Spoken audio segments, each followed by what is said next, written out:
Muchas personas me imagino que en algún momento han dicho, quiero ser astronauta, pero ¿cuáles son los requisitos? ¿Qué pide la NASA en ese sentido? Con Ricardo lo vamos a estar hablando. Ricardo, tanto tiempo, ¿cómo estás? Hola Connie, muy bien, gracias. ¿Y tú cómo estás? Tanto tiempo, sí. Bien, sí. ¿Cómo ha salido todo ahí? ¿Estás en Santiago en estos momentos, cierto? Ahora estoy en Santiago, sí. Ahora estamos en Santiago y ya regresando lentamente a Conce el fin de semana. Sí, yo voy a tomar asiento, señor director, aquí para acomodarme un poquito y estar hablando ahí con Ricardo, porque algo que, claro, genera curiosidad respecto a todos estos requisitos.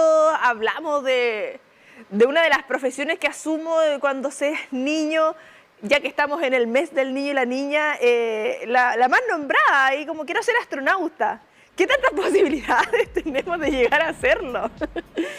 Bueno, sí, yo cuando niño también, yo creo que muchos de mis colegas astrónomos, físicos han pasado por esa etapa inicial de querer ser astronauta.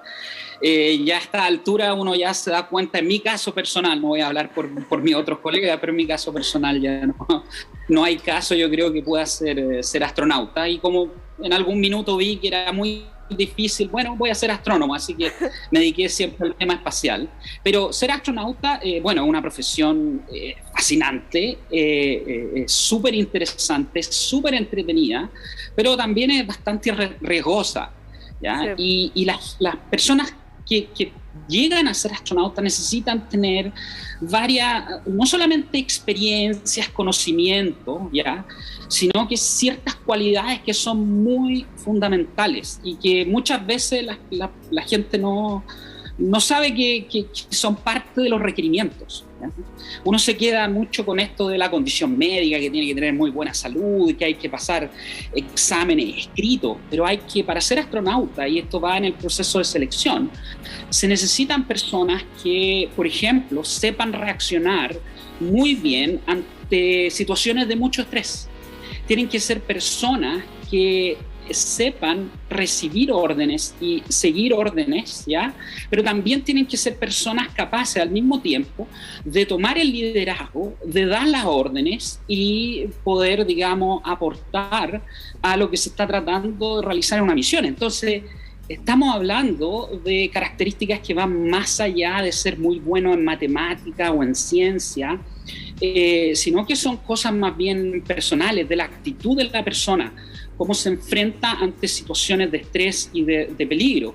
Es capaz de seguir órdenes, es capaz de llevarse bien con sus colegas, ¿ya? Una persona amable, está siempre dispuesta a ayudar, pero cuando es necesario es capaz de ponerse en comando, digamos, y dar instrucciones en caso de que sea necesario para poder resolver algún problema.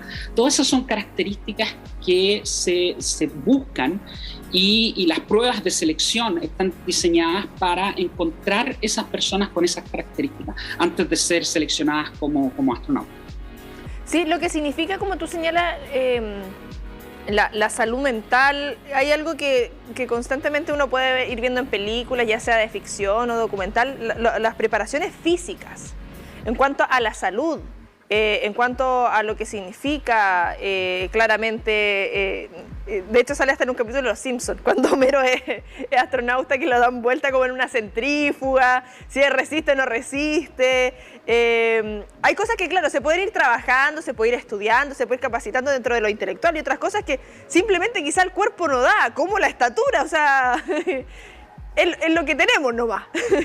Por supuesto, y las pruebas de selección están diseñadas justamente para ver todos esos factores. Como tú dices, la parte física es muy importante y eso es lo que uno ve típicamente en las películas, cómo entrenan los astronautas, hacen mucho ejercicio, los suben en estas centrífugas para ver si el cuerpo puede soportar, digamos, las aceleraciones que comúnmente los astronautas se ven enfrentados, por ejemplo, en el lanzamiento. Cuando uno lanza un cohete, ahí sí hay una cantidad, digamos, ahí de fuerza G que, por cierto, si la persona no es capaz de aguantar eso apropiadamente, no va a servir para la profesión de astronauta. ¿ya? Entonces hay un montón de test. La altura, como tú mencionabas, Connie, es algo importante, pero se ha ido relajando un poco. Hay un cierto rango de estatura, digamos, entre casi un poquito menos de 1,60 m, 1,57 m a 1,90 m. Sí. Pero si los astronautas que vuelan o que volaban en las cápsulas Soyuz de los rusos, las cápsulas Soyuz tienen un diseño que las hace ser muy compacto y las personas van como casi así en cluquillas dentro de la nave. Por lo tanto, no pueden ser personas muy altas. Un astronauta de 1,90 m no calificaría para volar, sí, por ejemplo, en una misión en una de esas naves. Las naves de SpaceX tienen otro diseño, son muchas más amplias. Entonces ahí no habría problema, ¿ya? Entonces hay un rango de características físicas, pero la persona es seleccionada para una misión específica. Pero eso una vez que ya es astronauta, digamos. Sí, esas etapas que se van cumpliendo, porque claro, tú señalas y se va adaptando, por ejemplo, la estatura, pero me imagino que eso ha ido cambiando también con el tiempo en cuanto a los estudios. Quizás antes era necesario solo una licenciatura, quizás ahora ya con estudios de posgrado, porque claro, cada vez vamos teniendo más tecnología también, y no solamente saber, por ejemplo, un tipo de ciencia, es un abanico bien amplio, pese a que es un equipo, pero en caso de alguna emergencia y pasa algo, es como si uno en el vehículo tiene que saber cambiar una rueda, tiene que saber suplir algunas panas. Absolutamente. Mira, es muy interesante lo que tú comentas, Connie, porque si vamos a los comienzos de la NASA, el requerimiento más fuerte para la selección del primer grupo de astronautas que tuvo la NASA, ¿ya?, era que todos tenían que ser pilotos de prueba, pilotos militares, aviadores, pilotos de prueba. Y hubo mucha gente a lo mejor calificada para ese trabajo que quedó afuera simplemente porque no eran pilotos de prueba, ¿ya? Y eso fue una idea incluso que vino del presidente de Estados Unidos en aquel entonces. El trabajo iba a ser complicado, así que no podía ser cualquier persona, y los pilotos de prueba se sabía que estaban, digamos, acostumbrados a estas situaciones de alta presión, de alto riesgo. Los exámenes médicos que se hacían en la década del 60 iban un poco más profundo en cuanto a probar los límites del cuerpo humano, que a lo mejor lo que se hace hoy en día, que ya se ve que algunos de esos exámenes ya no son tan necesarios.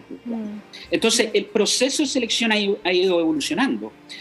Hace algunas décadas atrás bastaba con tener una licenciatura en algún área STEM, por ejemplo, para ser seleccionado. Hoy en día, el último grupo de astronautas que se seleccionó, todos tenían magíster, ¿ya? Sí. Entonces ya ni siquiera bastaba una licenciatura, había que tener una maestría, ¿ya?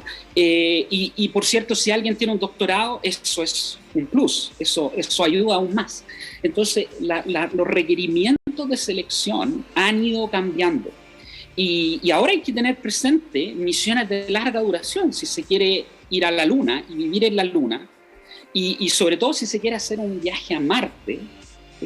Hay que escoger personas que puedan llevarse bien con sus colegas en un espacio súper confinado por varios meses, y eso ya requiere otro tipo de características, más allá que a lo mejor la parte académica o médica, sino que la parte psicológica es muy importante. Sí, ¿sabes que estaba sacando la cuenta?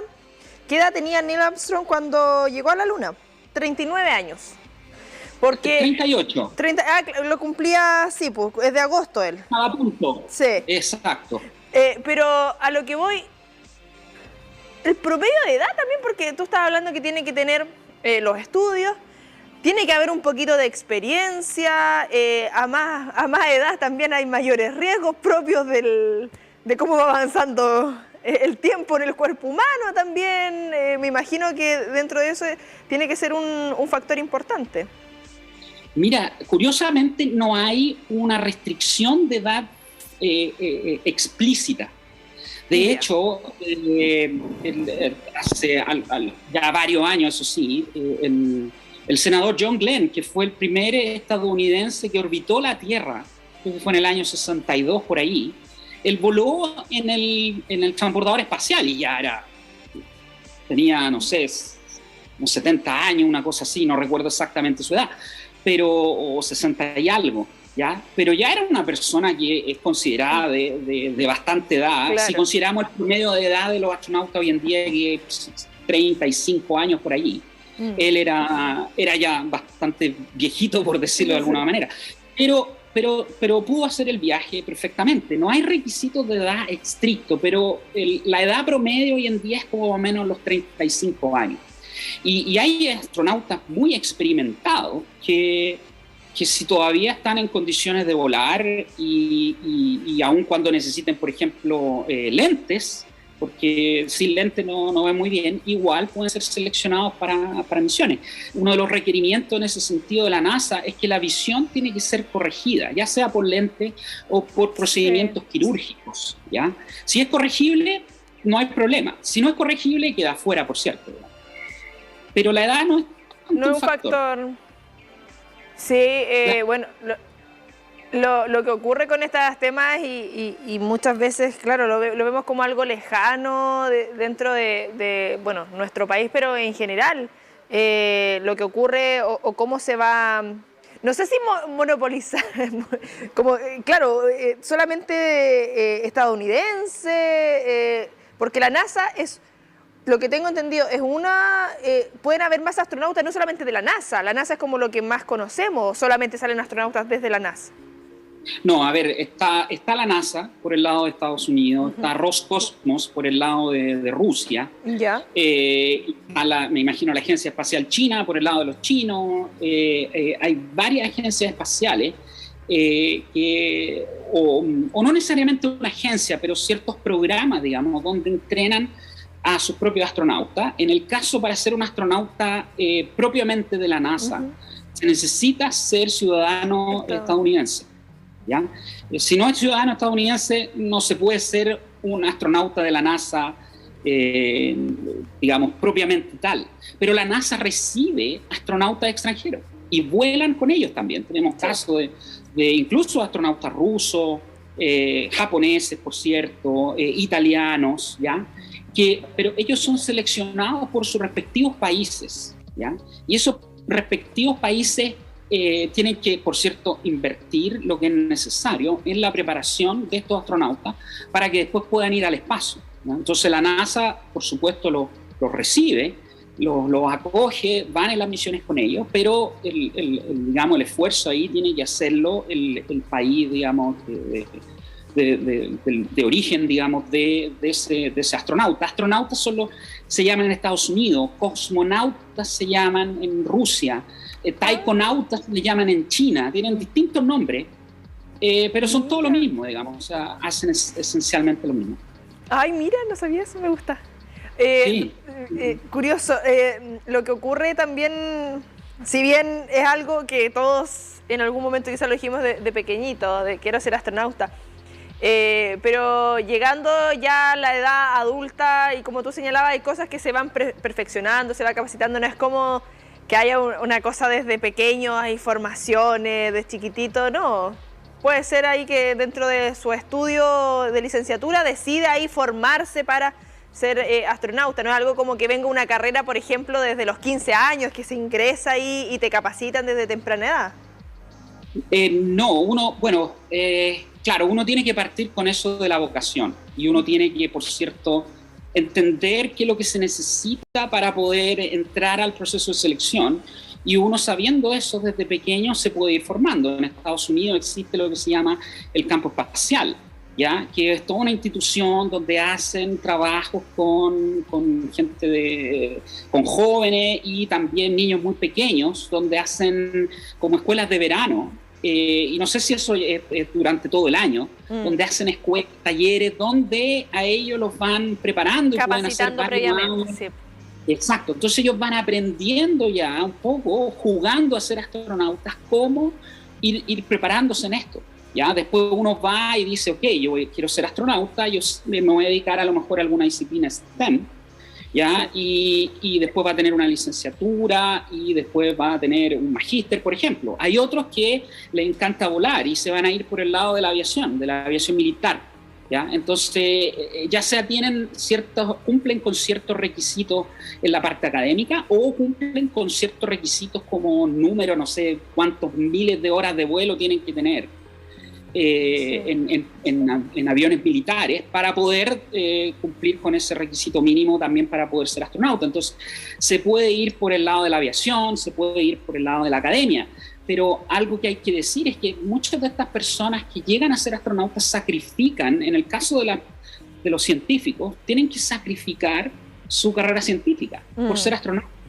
Ellos entran al cuerpo de astronauta y después pueden pasar muchos años, una década tal vez, antes de que sean elegidos para una misión específica. Y en ese intertanto, como tú muy bien dices, se van perfeccionando, van siguiendo un poco la carrera de astronauta, pero no les deja mucho tiempo necesariamente para dedicarse a su investigación, a su trabajo, digamos, académico en el que se venían formando. Entonces, hay que sacrificar ciertas cosas y hay que ser paciente, porque cuando uno lo seleccionan para ser astronauta, no significa que en un par de años más va a estar volando una misión. Sí. Puede pasar mucho más tiempo, 5 años o más años, ¿ya? Antes de que a uno lo asignen a una misión. Sí, bueno, están los astronautas análogos también, como nuestra astronauta acá de la UDEC. Por supuesto, no sé si ya la han entrevistado, pero sería muy bueno a lo mejor tenerla ahí en una de nuestras conversaciones.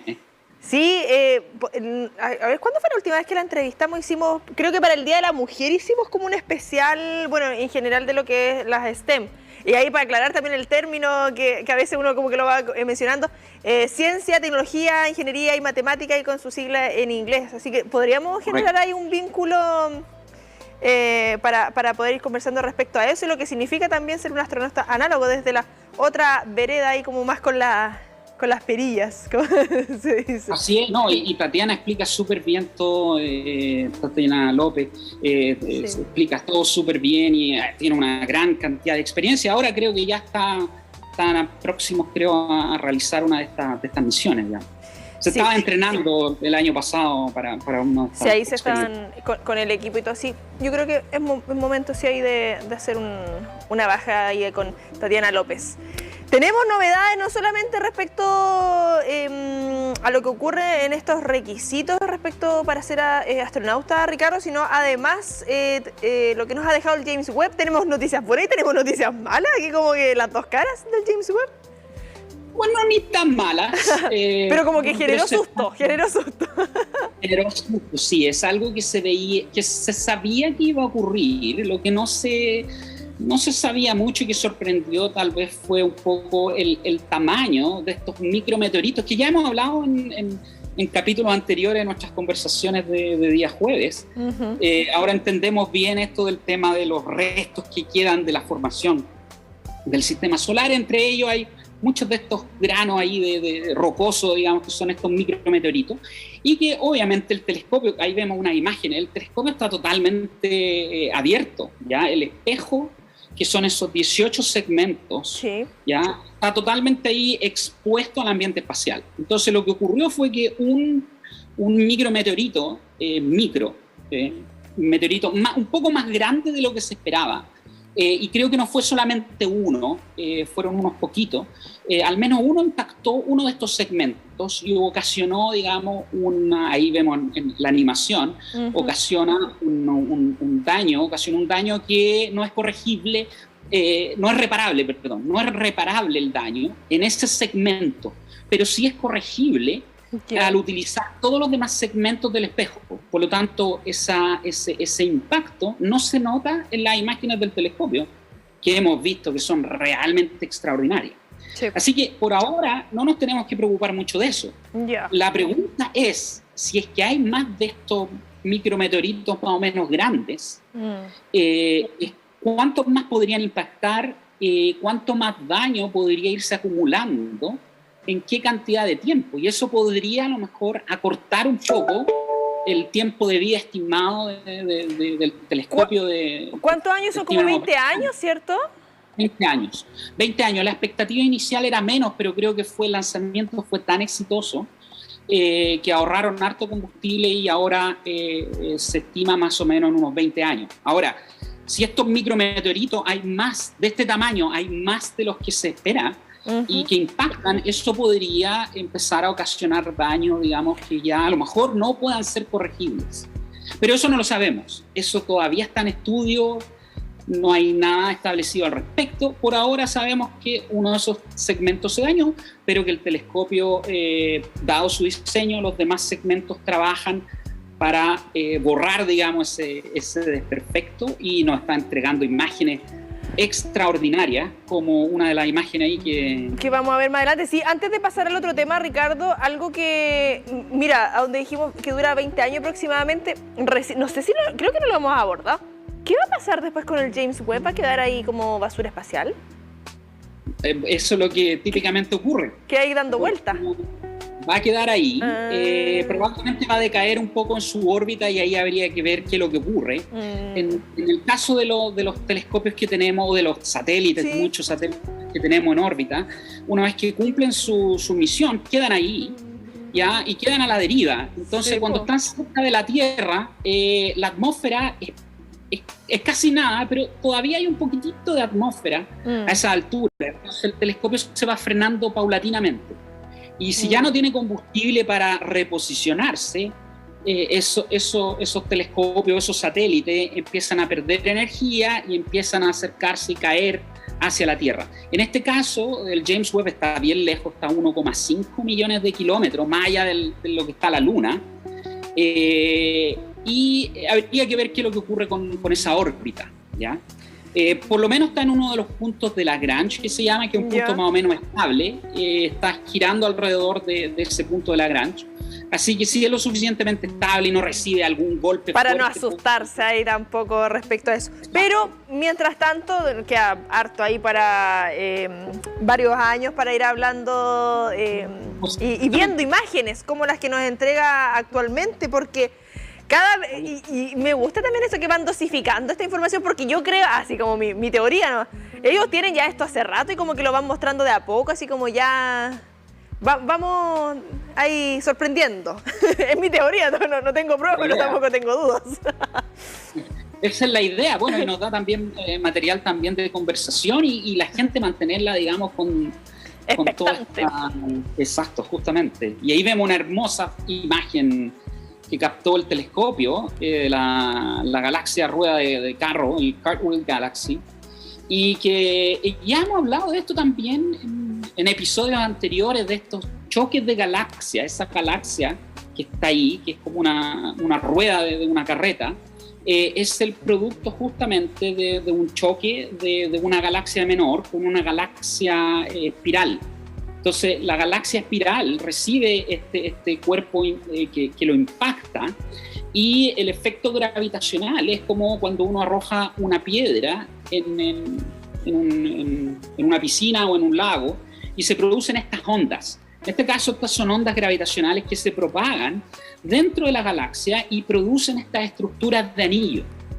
Pero como era una galaxia espiral, las galaxias espirales típicamente tienen mucho gas, mucho polvo, mucha materia que se utiliza para formar estrellas. Entonces aquí estamos viendo con lujo de detalle, nunca antes visto, los detalles de la formación estelar en esta galaxia de anillo que sufrió el impacto de esta otra galaxia más chiquita.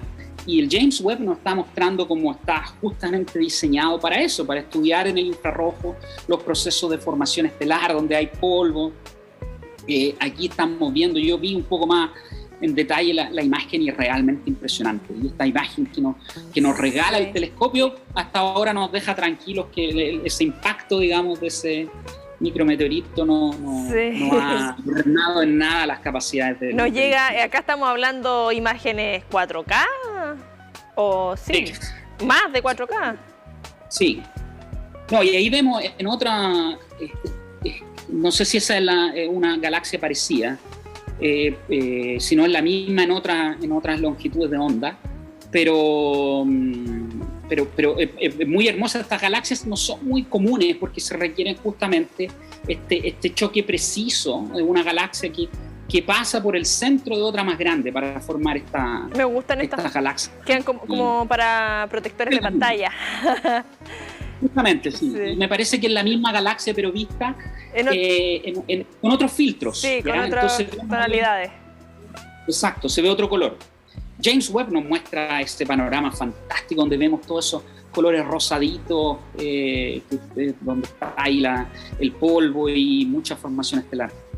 La galaxia rueda de carro, ahí lo que nos va dejando el James Webb, que bueno, vamos a estar con esto constantemente abordando todas estas fotografías que van surgiendo y todas las novedades, y esperar que, como tú señalabas, que este choque no le haya significado nada respecto a todo el material y todos los años que tiene que seguir funcionando. Ricardo de Marco, siempre un gusto que nos acompañe acá en la Comunidad del Contenido. Abrazo a la distancia. Muchísimas gracias, Connie, un abrazo a la distancia también para ti y para todo el equipo. Que estés muy bien.